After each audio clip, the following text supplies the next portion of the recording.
જય હિન્દ વિદ્યાર્થી મિત્રો, welcome back to our YouTube channel. હું આશા રાખું છું કે તમે બધા મજામાં હશો. મારું નામ છે યુવરાજ ને તમારું સ્વાગત છે તમારી યુટ્યુબ ચેનલ યુવરાજ એજ્યુકેશન પર.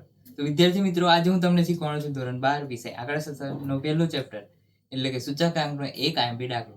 જે દાખલો હું તમને સરળતાથી અને પૂરેપૂરી સમજૂતીપૂર્વક શીખવાડવાનો છું. તો તમે તે દાખલો શીખવા માટે મારી સાથે બને રહો આ વિડીયોમાં છેલ્લે સુધી, જેથી તમે તે દાખલો સરળતાથી શીખી શકો. તો ચાલો દાખલાની શરૂઆત કરીએ.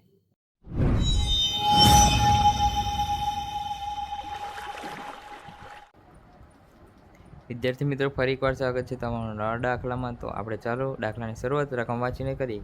તો 4 જુદી જુદી વસ્તુના વર્ષ 2014 અને 15ના એકમ દીઠ ભાવ અને ભાર અંગેની માહિતી નીચે મુજબ આપેલ છે. તે પરથી વર્ષ 2015નો સૂચકાંક ગણો. તો અહીંયા 2014 અને 15નો ભાવ આપેલ છે અને ભાર આપેલ છે. તો હવે આપણે તે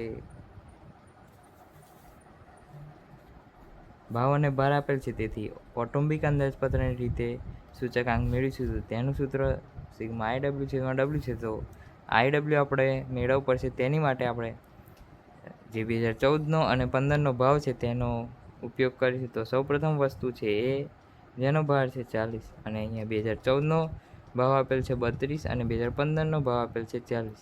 તો I મેળવવા આપણે P1 P0 જે સૂત્ર છે તેનો ઉપયોગ કરીશું. તો અહીંયા P1 એટલે કે 40 ભાગ્યા 32 P0 ગુણ્યા 100 બરાબર 125 આપણને મળી જશે. અને 125 ગુણ્યા W એટલે કે 40 બરાબર 5000 આપણને મળી જશે. ત્યારબાદ વસ્તુ છે બી, જેનો ભાર છે 25 અને 2014 એટલે કે ભાવ છે 80 અને 2015નો ભાવ છે 100. તો 100 ભાગ્યા 80 ગુણ્યા 100 બરાબર આપણને મળી જશે 125. 125 ગુણ્યા 25 બરાબર 3125. ત્યારબાદ વસ્તુ છે સી, જેનો ભાર છે 20, 2014નો ભાવ છે 24 અને 2015નો ભાવ છે 30. તો અહીંયા આપણે 30 ભાગ્યા 24 ગુણ્યા 100 બરાબર 125. 125 ગુણ્યા 20 બરાબર 2500. ત્યારબાદ વસ્તુ છે ડી, જેનો ભાર છે 15, 2014નો ભાવ છે 4 અને 2015નો ભાવ છે 8. તો 8 ભાગ્યા 4 ગુણ્યા 100 બરાબર 150. તો 150 ગુણ્યા 15 બરાબર 2250. તો અહીંયા સરવાળો કરી દઈશું આપણે. તો સિગ્મા W બરાબર 100, ત્યારબાદ સિગ્મા IW બરાબર 12875.